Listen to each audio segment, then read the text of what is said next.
नमस्कार दोस्तों, कैसे हैं आप लोग। मेरे ख्याल से बहुत अच्छे होंगे। पढ़ाई, परिवार और सेहत का ध्यान रख रहे होंगे। हम पटवारी के लिए टेस्ट सीरीज लगवा रहे हैं। इसका मतलब ये नहीं कि ये केवल पटवारी के लिए ही आएंगे। ये आपको एमपीएसआई में भी आ सकते हैं, आपको पीएससी में भी आ सकते हैं, यूपीपीसीएस में से भी आ सकते हैं और सभी जगह आपके आ सकते हैं। और साथ ही साथ यहाँ पर आपको ये मालूम पड़ेगा कि हमें पढ़ना किस तरीके का है, कि अगर हम एक क्वेश्चन को, हम जो टेस्ट सीरीज आपको लगवा रहे हैं, एक क्वेश्चन में 4 क्वेश्चन आपके कंप्लीट होने वाले हैं। तो इसलिए आपको ज़्यादा डाउट नहीं रखना है अपने माइंड में। और हम आपको इसके डिस्क्राइब आंसर भी बताने वाले हैं कि किस प्रकार आपको इसके आंसर याद कर लेने हैं। ठीक है, चलिए हम ज़्यादा समय बर्बाद ना करते हुए क्वेश्चन नंबर फर्स्ट पर आते हैं। क्या बोलता है क्वेश्चन नंबर फर्स्ट?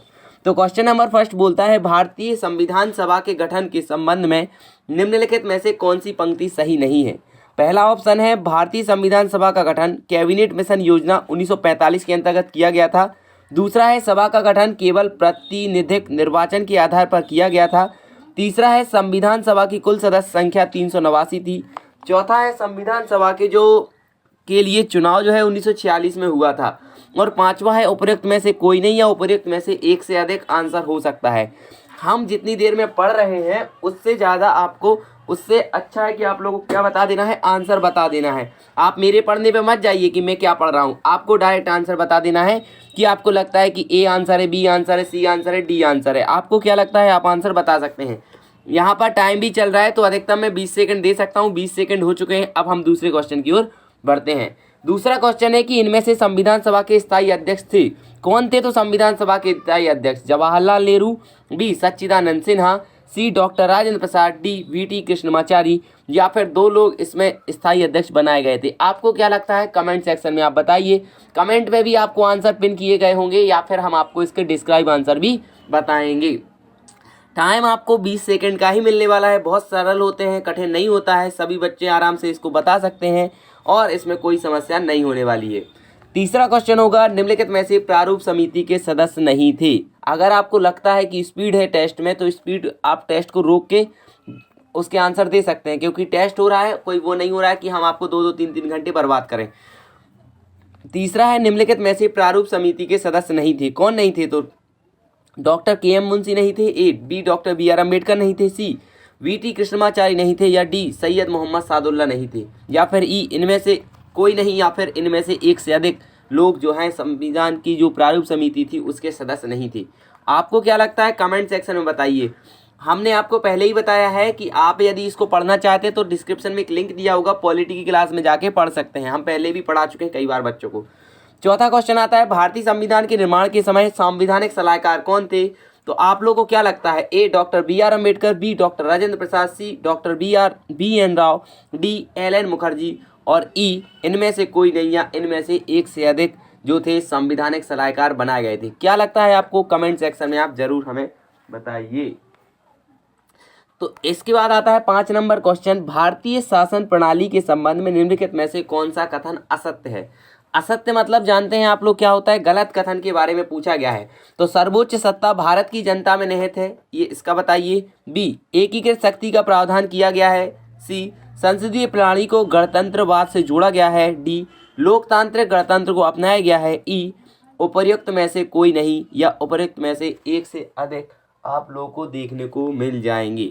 तो मैंने यहाँ पे 5 क्वेश्चन बताए हैं आपको। अब पांचों क्वेश्चन की मैं डिस्क्रिप्शन आंसर आपको बताने वाला हूँ कि किस प्रकार आपको याद करने हैं और किस प्रकार नहीं। तो देखिए, सबसे पहला क्वेश्चन आप लोगों को बताया गया था कि संविधान सभा का गठन केवल प्रातिनिधिक निर्वाचन के आधार पर किया गया था। यहाँ पर आपने देखा था पहला क्वेश्चन कि संविधान सभा का गठन के संबंध में सही नहीं है पंक्ति।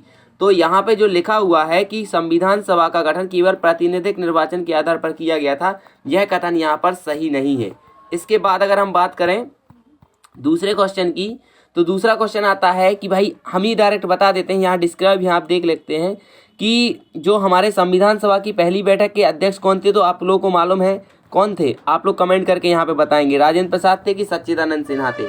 आप लोगों को क्या लगता है, कमेंट सेक्शन में जरूर बताइए। इसके बाद तीसरे नंबर पर आते हैं हम, वीटी कृष्णमाचारी प्रारूप समिति के 7 सदस्यों डॉक्टर बी.आर. अम्बेडकर की अध्यक्षता के doctor K M. Munshi, Syed Mohammad Saadulla, N. Gopalaswami Ayyangar, Alladi Krishnaswami Ayyar, N. Madhava Rau और टी.टी. कृष्णमाचारी थे। यानी कि टी.टी. कृष्णमाचारी जो थे वो प्रारूप समिति के सदस्यों में आप लोग को देखने को मिल जाएंगे, याद रखिएगा, ठीक। टी.टी. कृष्णमाचारी। अगर हम बात करें यहाँ पर चौथे नंबर क्वेश्चन की अगर बात करें तो संविधानिक सलाहकार कौन थे, तो VN राव सबको मालूम है, नहीं मालूम है तो मैं आपको बता देता हूँ C BN राव आपका आंसर हो जाएगा। पांचवा और अंतिम क्वेश्चन है, कौन सी भारतीय शासन प्रणाली के संबंध में कथन असत्य है, तो यहाँ पर आप पूरा डिस्क्राइब पढ़ सकते हैं कि भारतीय राजनीतिक व्यवस्था शासन के संबंध में भी गलत है, क्योंकि भारतीय शासन प्रणाली में एकीकृत शक्ति को नहीं अपनाया गया है, बल्कि संघात्मक के तहत सत्ता एवं केंद्र और राज्यों के बीच विभाजित की गई है। तो इसका आंसर हो जाएगा B। आप लोगों को मालूम है कि भारत में राज्यों के मुख्यमंत्री के पास अलग पावर होती है और केंद्र के प्रधानमंत्री के पास अलग पावर होती है। इसके बाद अगर हम बात करें खगोलीय दूरियां प्रकाश वर्ष में मापे जाने के कारण निम्नलिखित में से कौन सा है, यहाँ पे पूछा गया है। A ऑप्शन में है प्रकाश की गति सदैव एक समान होती है। B तारकीय पिंडों का गुरुत्व परिवर्तित नहीं होता है। C प्रकाश सदैव सीधी रेखा में यात्रा करता है। D तारकीय पिंडों के बीच की दूरी परिवर्तित नहीं होती है। आपको कमेंट सेक्शन में आंसर बताना है। यहाँ पे ये साइंस का फर्स्ट क्वेश्चन है, आप लोगों को बताते रहना है, इसके लिए याद रखिएगा कोई भी आप लोगों को यहाँ पे और आंसर नहीं बताने वाला है। आप लोग को इस स्तर की पढ़ाई करनी कि जिस दिन आप ये आंसर बताने लग गए ना, उस दिन आप समझ जाइएगा कि आप पे सभी कुछ बन जाएगा। दूसरा क्वेश्चन है, निम्नलिखित में से कौन सी मूल भौतिक राशि है। A विद्युत धारा, B वेग, C कार्य और D बल। क्या लगता है आपको मूल भौतिक राशि क्या होते हैं, आपको मालूम है? मूल अलग होता है, मैं पढ़ा चुका हूँ आप लोगों को। चलिए आप लोगों को क्या लगता है कमेंट सेक्शन में जरूर बताइए। थर्ड होगा मेगावाट बिजली के नापने की इकाई है, जो A ट्रांसमीटर में क्षय हो जाती है, B उपभोग की जाती है, C बचत की जाती है, D उत्पादित की जाती है। क्या लगता है आपको मेगावाट बिजली नापने की इकाई किस लिए आती है, आपको कमेंट सेक्शन में बताना है। इतना स्पीड इसलिए है, आप टेस्ट को रोक के भी कर सकते हैं, लाइव भले ही चल रहा है, ठीक ना। चलिए फोर्थ हो जाएगा, निम्नलिखित में से किस राशि का मात्रक नहीं है। राशि का मात्रक नहीं है, A विकृति, B बल, C दाब और D प्रतिबल। आपको क्या लगता है, आप कमेंट सेक्शन में बताइए कि इस राशि का कोई भी मात्रक नहीं है, विकृति का नहीं है, बल का नहीं है, दाब का नहीं है, प्रतिबल का नहीं है। जो भी आपको लगे कमेंट सेक्शन में जरूर बताइए। अब पांचवें नंबर पर आते हैं, निम्नलिखित में से कौन सा सुमेलित नहीं है। तो क्या प्रकाश वर्ष समय मापन की इकाई है, B नॉटिकल मील नौ संचालन में प्रयुक्त दूरी की इकाई है, C एंगस्ट्रॉम प्रकाश के तरंगदैर्घ्य की इकाई है, D नॉट जहाज की चाल की माप है। आपको क्या लगता है कमेंट सेक्शन में जरूर बताइए। वीडियो को रोकिए और कमेंट सेक्शन में आंसर बताइए। चलिए तो मेरे ख्याल से आप समझ गए होंगे, आपने आंसर मेरे ख्याल से बता दिए हैं, क्योंकि मैं आपका कमेंट नहीं पढ़ पा रहा हूँ। खैर मैं कमेंट का आपका रिप्लाई देते जा रहा हूँ।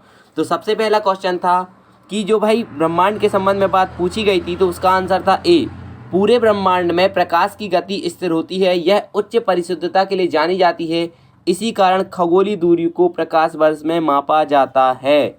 आप लोगों को याद रखना है कैसे आंसर करना है। ABCD 1 2 3 4 5 लिख के ABCD आप लिख सकते हैं। सेकंड क्वेश्चन है, आप लोगों को बताया गया था कि भाई विद्युत धारा का मात्रक एम्पियर होता है, मूल राशि नहीं लिखी गई थी वहाँ पे, तो मूल राशि आपको मालूम है विद्युत धारा होती है जिसका मात्रक एम्पियर होता है, पढ़ा चुका हूँ मैं। तीसरे नंबर D क्या है देख लेते हैं डायरेक्ट। इसका है उत्पादित की जाती है। मेगावाट में आपने देखा होगा कि मेगावाट गीगावाट उत्पादन किया जाता है किसी भी विद्युत क्षेत्र में, जो बिजली उत्पादन किया जाता है। पूछा जाता है कितना बिजली उत्पादन करता है, तो 35 मेगावाट, 3500 मेगावाट, इतने मेगावाट, उतने मेगावाट, तो उत्पादित की जाने की क्षमता वो बताती है। निम्नलिखित में से कौन सी राशि का मात्रक नहीं है, तो यहाँ पे बताया गया है कि A किसी वस्तु की विमा में आया परिवर्तन और वस्तु की मूल विमा के अनुपात को विकृति कहते हैं। विकृति एक विमाहीन राशि है, इसका कोई मात्रक नहीं है, यानी विकृति का कोई मूल मात्रक नहीं है, इसको आप याद रखेंगे। निम्नलिखित में से कौन सा सुमेलित नहीं है, तो प्रकाश वर्ष किसकी इकाई है, समय मापने की इकाई है। आप लोग के अनुसार क्या लगता है कि दूरी मापने की इकाई है, तो मेरे ख्याल से आप लोग को नहीं मालूम है, तो मैं बता दूं प्रकाश वर्ष ही इसका सही आंसर है, क्योंकि ये सही मेल नहीं खाता है। अब इसके बाद बात करेंगे हम इंग्लिश के बारे में। इंग्लिश में पूरे आर्टिकल पूछे गए हैं आप लोगों से कि they usually spend their holiday in blank mountain, तो क्या आने वाला है माउंटेन में। दूसरा हो जाएगा Los Angeles has blank ideal climate. यहाँ पे भी पूछा गया है आर्टिकल के बारे में। पांचों के पांचों क्वेश्चन आर्टिकल हैं और पांचों के पांचों क्वेश्चन आपको शब्द वर्णे से हिंदी में दिए गए हैं। तो यहाँ पे आपको क्या लगता है इंग्लिश का फर्स्ट में आपको क्या लगेगा कि इसमें क्या आने वाला है, तो चलिए मैं बता देता हूँ आप लोगों को। कभी भी कोई माउंटेन वगैरह का नाम आता है तो हमेशा दा लगाएंगे आप लोग। उसके बाद लॉस एंजलिस भी यहाँ पे आ रहा है, Los Angeles as the a ideal. Ideal मतलब जानते हैं आइडियल, ऐसा लिखा जा रहा है, तो आइडियल मतलब यहाँ पे एन आएगा। जब कभी भी यदि हिंदी स्वर से अगर कोई भी अक्षर स्टार्ट होता है तो हमेशा एन आता है, ना कि ए और ना ही द। इसके अलावा दिस इज बेस्ट आ रहा है, यहाँ पे सुपरलेटिव डिग्री है तो यहाँ पे आएगा आर्टिकल आपका the. This is the best Mexican restaurant in the country. यहाँ पे क्या आने वाला है, this is the best superlative degree है तो सुपरलेटिव डिग्री या ईएसटी कभी आप देखते हैं तो हमेशा उसके पहले द आर्टिकल आप उपयोग करेंगे। इसके बाद यदि हम बात करें I can't live on $500 a month लिखा हुआ है तो जब कभी भी आप किसी करेंसी को नंबर को लिखेंगे तो उसमें आप हमेशा दा का उपयोग करेंगे, क्योंकि ये करेंसी एक फिक्स होती है कि इतने करेंसी की आपने बात की हुई है। फिफ्थ क्वेश्चन है समवन कॉल पुलिसमैन होता है, द पुलिसमैन होता है, ए पुलिसमैन होता है। आपको क्या लगता है ये कॉमन नाउन है तो कॉमन नाउन में इसमें क्या लग जाएगा, ए लग जाएगा। ए कॉमन नाउन में हमेशा ए लगता है। पुलिसमैन पुलिस वाला है, कोई उसमें पुलिस वाले की खासियत नहीं बताई गई है कि कांस्टेबल है कि टीआई साहब है, एसपी है, कोई चीज़ नहीं बताई गई है। अब आप यहाँ पे समझ गए होंगे आर्टिकल में दा कब लगता है। दा लगेगा आपका महान चीज़ों में ईएसटी आएगा, सुपरलेटिव में किसी भी चीज़ का नाम लिखेंगे तो दा लगेगा। ए कब लगता है, कॉमन नाउन में या जो जिसको साधारण सभी लोग कहेंगे, लोग में भी ना ए लगता है। अगर हम बात करें एन की तो एन लगता है यदि आप उसको स्वर को हिंदी में लिख के देखें उस वर्ड को, और अगर हिंदी का स्वर आता है आ नार से लेके आहा तक तो उसका अपन आंसर लगाएंगे एन। याद रखेंगे, दा बता दिया, ए बता दिया, एन बता दिया। यहाँ पे ता वर्ण ता ता ता तो ता वर्ग का उच्चारण स्थान है कौन होता है, मूर्धा दंत ओष्ठ कंठ। आपको क्या लगता है ता वर्ग का, तो आप लोग कमेंट सेक्शन में हमें जरूर बताइए। चलिए फिर बाद में हम भी बता देंगे। पा वर्ग का पा पा पा तो पा वर्ग का कौन सा लगता है आपको, पा वर्ग का कौन सा लगता है आपको, पा वर्ग। तो आप लोग को बोल के भी देखना है तो आप आराम से समझ जाएंगे ता वर्ग और पा वर्ग के बारे में कि कौन सा आंसर होने वाला है। चा वर्ग चा चा चा चा चा वर्ग चा वर्ग का उच्चारण कैसे होता है। वर्णों की अगर हम बात करें, जो आपका वर्णों के समूह को क्या कहते हैं आप लोग को पहले ही बताया जा चुका है, आप लोग कमेंट सेक्शन में जरूर बताएंगे। इसके अलावा छात्र या ये तीनों कौन से व्यंजन हैं, तो आप लोग को कमेंट करके बताना है कौन से व्यंजन है। चलिए तो हम सबके आंसर बताते हैं कौन कौन से आंसर हैं। सबसे पहले ता वर्ग जो है दंत वर्ग के अंतर्गत आता है। अब दूसरा आएगा पा वर्ग की अगर बात करें तो पा जो है ओष्ठ वर्ग के अंतर्गत आता है, पा वर्ग जो ओष्ठ वर्ग के अंतर्गत आता है। इसके बाद चा वर्ग जो है चा तालु वर्ग के अंतर्गत आता है। और वर्णों के समूह को क्या कहा जाता है आप लोग कमेंट करके बताएंगे, आप लोग का ये आंसर का है। इसके बाद अगर हम बात करें चा ता और ज्ञा, ये संयुक्त व्यंजन आप लोग को देखने को मिल जाएंगे। तो मुझे उम्मीद है अब आप लोग कमेंट करके बता दीजिए क्या डाउट है, हम आपके कमेंट का उपयोग करेंगे और आपके कमेंट का रिप्लाई आपको लाइव मिल जाएगा। तो बताइए आपको क्या डाउट लगता है। ये टाइमर आप लोग का चल रहा है तो आप लोग को मुझे उम्मीद है आप लोग को टेस्ट पसंद आया होगा। लाइक शेयर सब्सक्राइब कीजिए। इसका PDF आपको हमारे पटवारी वाले ग्रुप में मिल जाएगा। तो बहुत बहुत धन्यवाद, थैंक यू, जय हिंद एंड गुड नाइट। अगर क्लास लेनी है तो कमेंट सेक्शन में ज़रूर बताइए।